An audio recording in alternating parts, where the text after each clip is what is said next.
Il est 8h18 sur Sud Radio et en ce week-end, c'est la 42e édition des Journées européennes du patrimoine qui se déroule ce samedi et ce dimanche. Bonjour Stéphane Bern.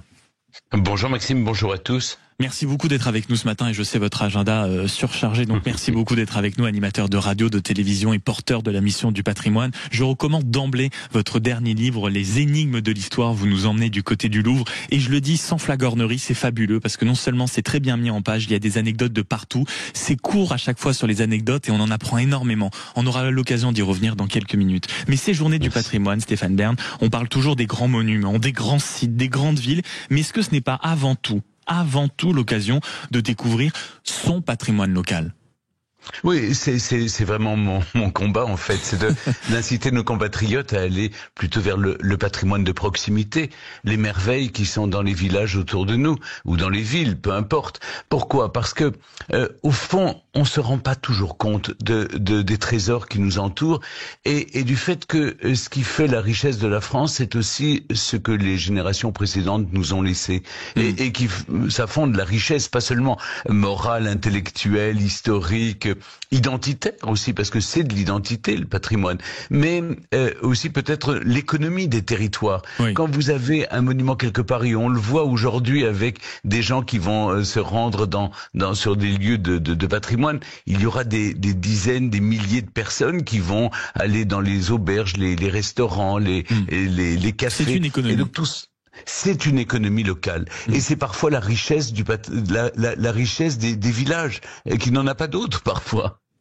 Et est-ce que aussi ça rejoint un peu ce que vous dites Stéphane Bern, est-ce que il n'y a pas la volonté un peu de démystifier ce qu'est le patrimoine, à savoir comme vous dites que ça peut aussi bien être les Invalides que notre vieille poste au coin de notre rue, ça peut être la Grande Hélice qui trône au milieu de la place du village ou l'école du siècle dernier qui est quand même un monument singulier. C'est peut-être ça aussi le patrimoine, ce n'est pas que les dorures, les grands vitraux et les grands portails en or. Vous avez tout à fait raison, vous avez très bien résumé ma pensée. C'est-à-dire, évidemment, les grands monuments, on a toujours l'occasion de les visiter, et c'est très bien de s'y rendre, de visiter le château de Chambord, le château de Fontainebleau ou de Versailles. Mais voyez-vous, pour ces journées du patrimoine, un certain nombre de maisons fermées sont ouvertes, et parfois gratuitement au public. C'est l'occasion de découvrir la beauté qui nous entoure. Parce que c'est vrai, il y a beaucoup de monuments qui ne sont pas forcément classés ou inscrits à l'inventaire des monuments historiques que les propriétaires très gentiment ouvrent pour les journées du patrimoine. C'est l'occasion de voir ces trésors qui sont pas forcément des trésors où on sent, où on l'entend, c'est-à-dire le faste. Oui, ce sont des trésors d'architecture, d'histoire qui nous racontent une histoire qui est en fait notre histoire. Et moi je plaide au contraire pour la découverte de ces maisons qui sont d'ordinaire fermées au public, pour découvrir la joliesse des villages, les ponts, les fontaines, les lavoirs. Il y a partout en France des parcours qui sont installés pour les journées du patrimoine. Il y a tout un dispositif, chaque village est fier de montrer ses beautés, ses trésors, donc c'est l'occasion de le visiter. On est entre 11 et 15 millions quand même à visiter le patrimoine pour les journées.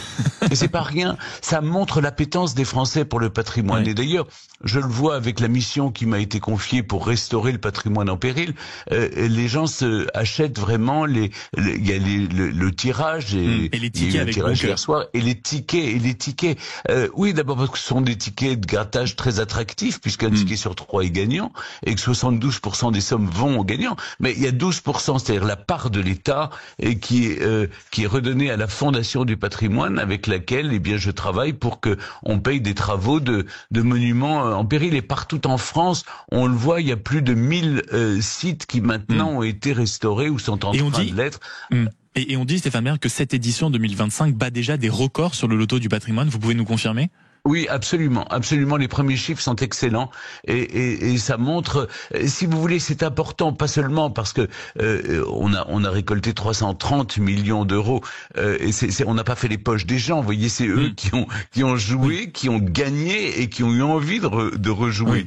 Et donc c'est pas résorber le déficit de la dette là, c'est sauver le patrimoine. Donc forcément, c'est beaucoup plus attractif. Exactement. Et donc on fait un peu le travail de l'État, si vous voulez, avec. Mais en parlant de l'État. mais c'est bien. Allez-y, finissez, je vous en prie. Mais c'est pas mal. Écoutez, après la guerre, c'était des Américains qui sont venus aider à sauver le patrimoine. Alors l'État nous aide aussi, c'est-à-dire, vous savez, je me suis battu pour que les crédits qui étaient parce que l'État prélève des taxes sur le patrimoine. Et voilà. Et donc on les redonne finalement. C'était l'un de mes combats dans les années 2019. Vous les redistribuez le mieux possible pour que ça aille, on va dire, dans les bonnes poches. Mais vous parlez de l'État, Stéphane Bern. Chaque euro va pour le patrimoine. Vous étiez hier en compagnie du président de la République pour visiter l'abbaye de Pont-le-Voix, fondée en 1034, dont le manège justement avait été sélectionné parmi les lauréats de l'édition 2025 du Loto du patrimoine. Est-ce que vous diriez quand même que c'est un fait que ce président-là aura comme héritage une attention particulière à l'histoire, au patrimoine, qu'il aura quand même et qu'il va laisser ça, une certaine trace dans cette histoire-là, Emmanuel Macron? Écoutez, de ce point de vue, je ne peux pas lui. Je suis obligé je dois reconnaître qu'il m'a laissé carte blanche. Il m'a laissé faire avec le Loto du patrimoine, la mission patrimoine, et chaque année, il visite donc un site de la mission. Le matin même, il était à Notre-Dame de Paris. On doit lui reconnaître aussi le fait que en 5 ans, il a tenu parole et il a restauré Notre-Dame de Paris comme elle était. Alors après, vous connaissez, je suis très direct, très franc, très libre, on le voit régulièrement. Très libre. Et donc je me suis plaint évidemment des vitraux anciens qui sont classés monuments historiques et que par la volonté du président et de l'archevêque, on veut démonter pour en mettre des contemporains, alors qu'il y a plein de vitres blanches pour lesquelles qu'on pourrait remplacer par des vitraux contemporains. Mais peu importe. Donc si vous voulez, je vous lui reconnaissez parfois ça tout en étant totalement indépendant. Mais je dois lui reconnaître. Exactement. Je suis je pense être une voix libre, mais je dois reconnaître que il m'a laissé faire cette mission et qu'il la soutient plutôt et que l'État, au début, vous savez, l'État était très réticent parce que il n'aime pas que vous fassiez le travail pour lequel eux sont payés et qu'ils ne font pas. Et donc, ou quand ils le font, qu'ils le font mal. Donc ils sont ravis d'avoir des citoyens engagés comme vous. Et voilà. Et moi, pour tout vous dire, je suis totalement bénévole dans cette opération. C'est-à-dire, il faut le rappeler aussi. Je voyais jamais frais, je fais tout à mes frais et voilà. Donc, mais pour autant, ça me donne cette liberté de ton et au moins je peux regarder les Français les yeux dans les yeux en leur disant voilà, moi j'ai fait ça. Le patrimoine, je vais vous dire, Maxime, on en est tous collectivement et individuellement les dépositaires. Et il faut qu'on arrête de penser que ça coûte cher. C'est pas un coût, c'est un investissement. On travaille pour nos enfants, pour l'avenir, parce que chaque euro investi dans le patrimoine va rapporter énormément aux générations qui viennent. Il n'y a pas tellement d'industries qui ne sont pas...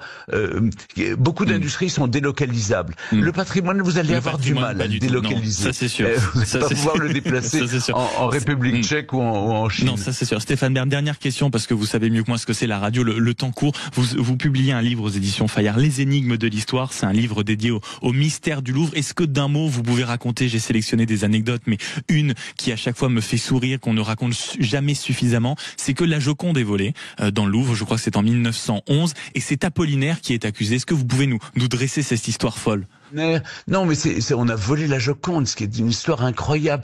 Et elle est restée pendant plusieurs années disparue. C'est qu'aujourd'hui, vous imaginez ce que ce serait. Et c'est un peintre italien, évidemment, qui enfin, je dis évidemment parce qu'on a mis le temps, mais on a accusé Picasso, Apollinaire, etc. On a accusé... Fracture de l'amitié entre Apollinaire et Picasso.